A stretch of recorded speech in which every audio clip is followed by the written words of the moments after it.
Almost 8 weeks after the start of Operation Moshtarak, this has become part of daily life for the people of Marjah. They say they are searched wherever they go. One man told us he feels as if he's unwelcome in his hometown. The idea of the operation was for civilian aid to flow into the area straight after the military assault.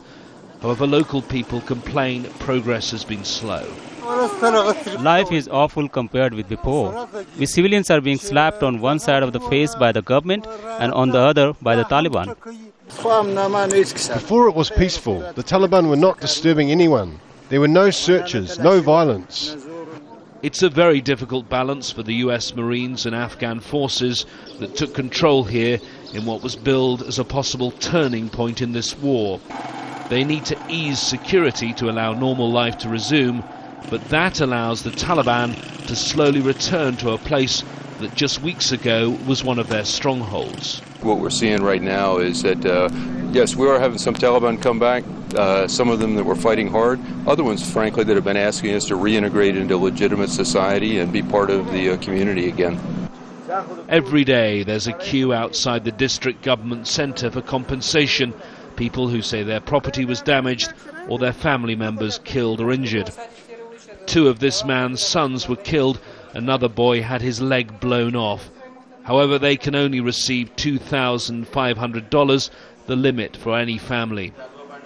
These Marines assess the claims, but they have no way of knowing whether those killed were actually members of the Taliban. For the undecided population, or the Taliban population, who aren't 100% committed to the cause, we'll still pay for their damages as well. If they're a property owner and there's damage caused to their property, we'd like to show them that there's a better way. This is one of 3 schools now open. Children crowded inside a small mosque for lessons. The tented schools promised by the government in Kabul have yet to arrive. The children show us their school books, pictures of the Taliban attacking NATO. They tell us they draw these images to show to Taliban fighters in case they're stopped on their way home from class. In the Marjah area, the medical facilities are even more limited.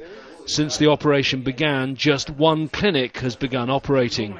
Here there's just 1 fully qualified doctor and beds for just 3 patients. This for an area with an estimated population of 200,000 people.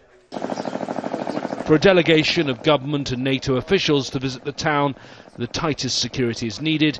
US Marines every few meters, backed up by Afghan forces and heavy armour. There's a long road ahead of us, and the people of the area will need to be patient. I quite understand their frustrations. They'll need to be patient, but as long as it improves day by day, step by step, then I think we're on track. US Marines and Afghan forces certainly have control of the centre of Marjah by day. By night it's a different story, and further away from the town centre they have a shakier hold. Just a few hours before the dignitaries arrived here, under the cover of darkness, a number of roadside bombs were planted in the area. The delegation walks past a mosque. They were told nothing about the old man whose body has been lying here uncollected. Yet this is another case causing fresh anger in this community. The police say they killed him because he was a Taliban fighter. But the man is thought to be about 75 years old, and people we spoke to say he was a well-known local beggar. James Bays, Al Jazeera, Marjah in Helmand.